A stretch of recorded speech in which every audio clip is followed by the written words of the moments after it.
L'émission Carnet de route se place au croisement des cultures chinoises et non chinoises en vous ouvrant les portes d'une Chine multiculturelle. Rubrique tourisme et culture décrypte pour vous les traditions ancestrales et les tendances plus actuelles.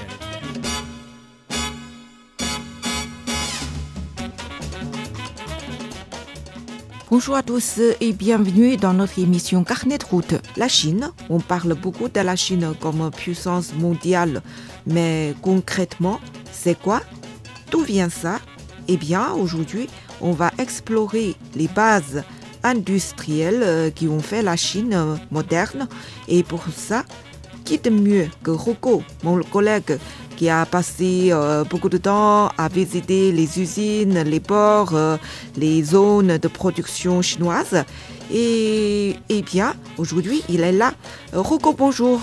Bonjour, cher Manon, et merci pour cette belle introduction. Franchement, quand vous m'avez proposé ces sujets, j'ai dit oui tout de suite. Parce que vous savez quoi?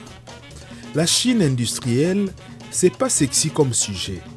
Mais c'est le cœur battant du pays. C'est là où les choses se font vraiment. D'accord. Alors, commençons par une question fondamentale. C'est quoi une base industrielle en Chine? Pourquoi ça existe? Bonne question. Alors, imaginez vous êtes un planificateur chinois dans les années 1950-1960. Vous avez un pays énorme, plusieurs régions. Chacune avec ses caractéristiques géographiques, ses ressources, sa main-d'œuvre. Au lieu de faire n'importe quoi, n'importe où, vous dites d'accord, le nord-est c'est parfait pour la sidérurgie parce qu'il y a du charbon. Les Yangtze moyens, c'est bon pour l'automobile. La côte du Guangdong, c'est top pour l'électronique et l'exportation.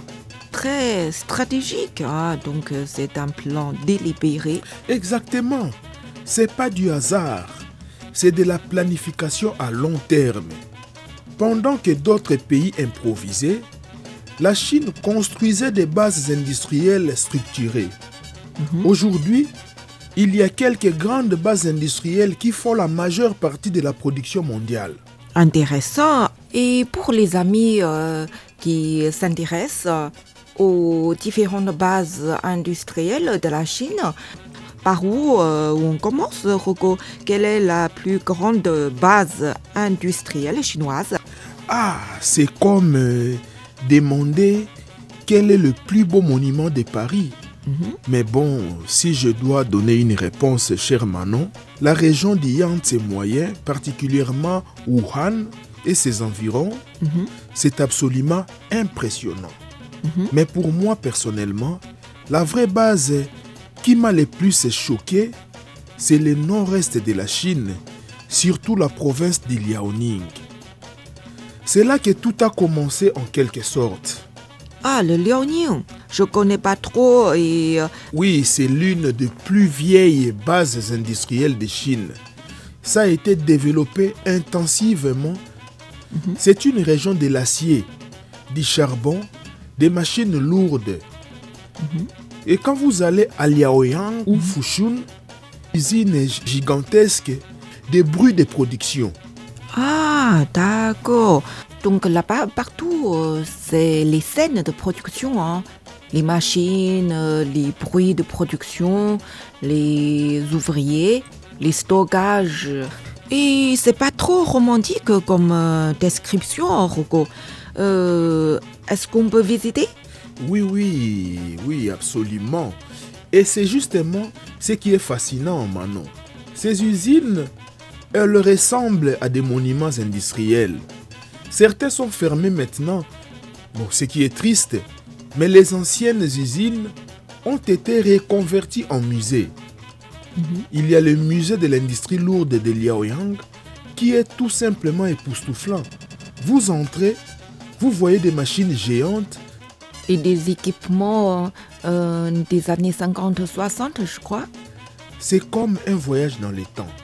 Des usines devenant des musées. Vous savez, ces lieux racontent l'histoire des millions de travailleurs.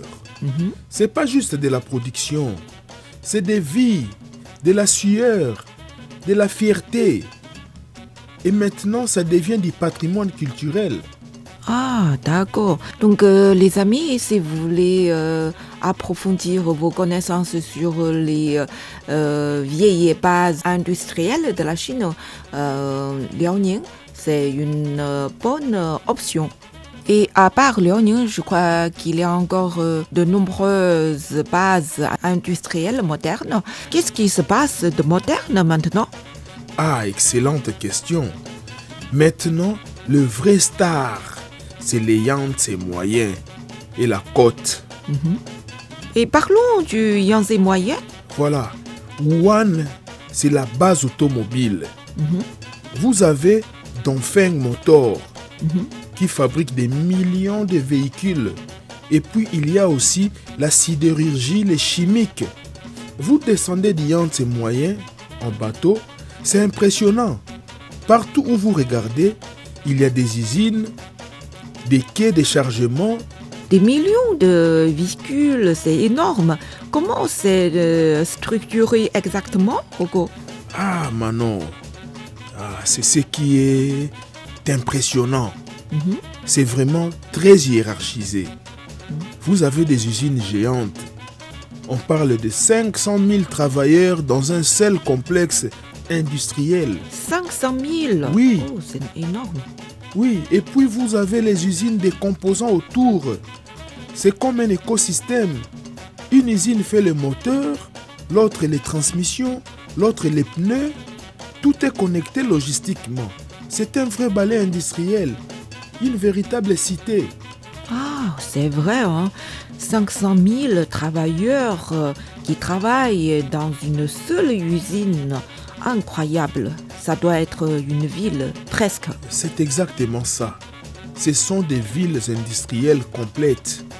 Il y a des cantines pour 100 000 personnes, des dortoirs, des cliniques, des écoles. C'est impressionnant quand vous les voyez, Manon. J'ai visité l'usine Dongfeng à Wuhan une fois. Honnêtement, je me suis perdu 2 fois parce que c'est gigantesque.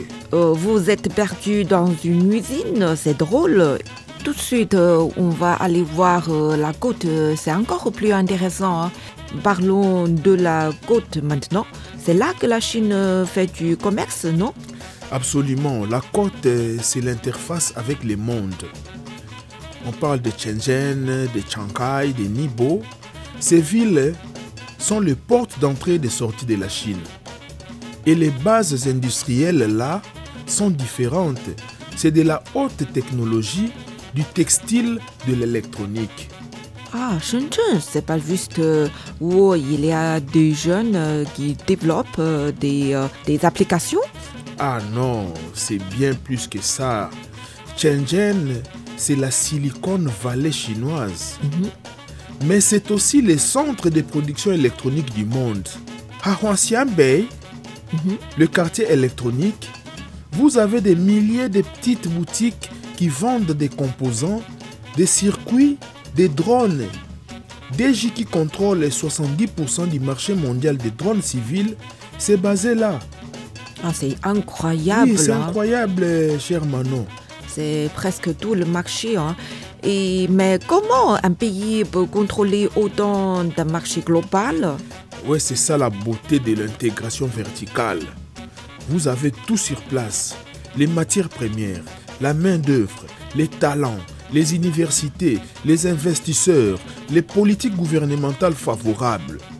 C'est un écosystème complet, comme je l'ai dit tantôt. Quand vous construisez un drone à Shenzhen, vous pouvez obtenir chaque composant dans un rayon de 50 km. Et je pense que c'est impossible dans d'autres pays, hein, c'est pas possible. Et Shanghai, c'est comment? Shanghai, c'est l'élégance industrielle, en quelque sorte. C'est pas juste de la production brute, c'est aussi du design, de la finance, du service. C'est la ville ou la municipalité qui a le port le plus grand du monde. Les chiffres sont fous. Des milliers de conteneurs par jour. Et en même temps, Shanghai, c'est aussi des quartiers de bureaux haut de gamme, des sièges sociaux de multinationales, de la banque. D'accord, un centre financier plutôt. Et c'est une base industrielle ou une métropole? Les deux à la fois. C'est ça qui est fascinant avec la Chine. Contrairement à l'Occident, la Chine a créé ses bases industrielles qui restent vivantes, dynamiques, attractives. Intelligente stratégie. Et parlons maintenant de ce qui se fait réellement dans ces bases, des voitures, des électroniques, mais quoi d'autre? Oh, c'est énorme la diversité dans ces endroits-là. Vous avez des bases sidérurgiques comme Baosteel à Shanghai. Vous avez des bases chimiques à Ningbo. Vous avez des bases textiles qui font plus de vêtements que n'importe où au monde. Vous avez des bases d'électronique bien sûr, mais aussi des pharmacies, des machines agricoles, des locomotives, des navires. Des navires, la Chine construit des navires. La Chine construit des navires, énormément de navires. Il y a une base complète à Dalian. Ces chantiers navals sont absolument gigantesques. Vous voyez des navires porte-conteneurs de 400 mètres en construction. C'est surréaliste comme spectacle, cher Manon. À 400 mètres, c'est plus long que la statue de la liberté en haute. Oui, exactement. Et quand vous voyez un navire être lancé à l'eau, c'est un moment. Il y a des champagnes cassés, des cérémoniels, des milliers de travailleurs qui regardent leurs chefs-d'œuvre glisser dans l'eau. Oui, c'est magique, c'est poétique pour une base industrielle. Il y a des usines qui sont devenues des attractions touristiques. Par exemple, à Wuhan, vous pouvez faire une visite de l'usine Dongfeng avec guide. À Shanghai, il y a des expositions sur Baosteel. À Shenzhen, Deji a un showroom où vous pouvez voir les drones en fabrication.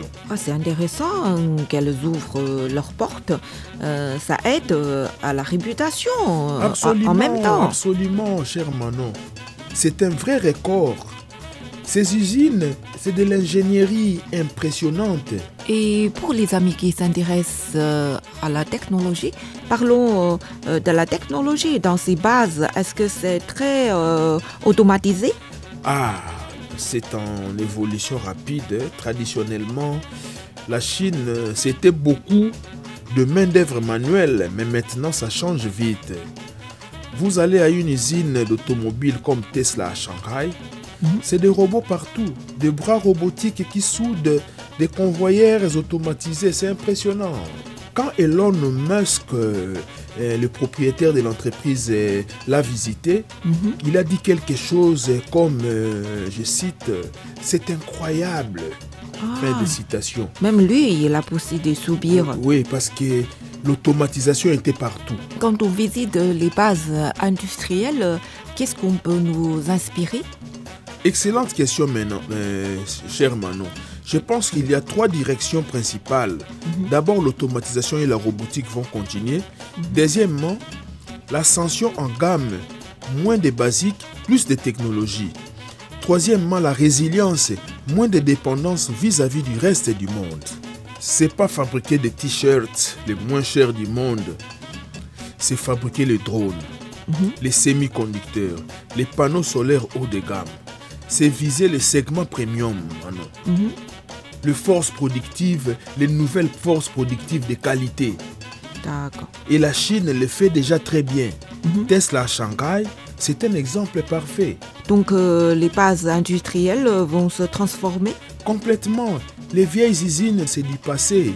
Les nouvelles bases vont être du high-tech, de la robotique. Et en même temps, la Chine investit massivement dans les zones pauvres du centre et de l'ouest pour décentraliser la production. Rocco, ma dernière question, si quelqu'un voulait vraiment découvrir la Chine industrielle, par où vous recommanderiez? Je dirais de commencer par Shanghai et la base de Yangtze. C'est accessible et moderne. Et puis c'est fascinant. Puis aller à Shenzhen, découvrir l'électronique, c'est aussi impressionnant. Et si vous êtes vraiment curieux, vous pouvez aller dans les Liaoning pour voir les anciens sites. C'est plus rugueux, mais c'est aussi authentique. Bon conseil, merci Rocco pour ce voyage à travers les bases industrielles en Chine. C'est informatif et vraiment captivant. C'était mon plaisir, cher Manon. Franchement, l'industrie chinoise, c'est un sujet qui mérite plus d'attention. Ça change le monde littéralement.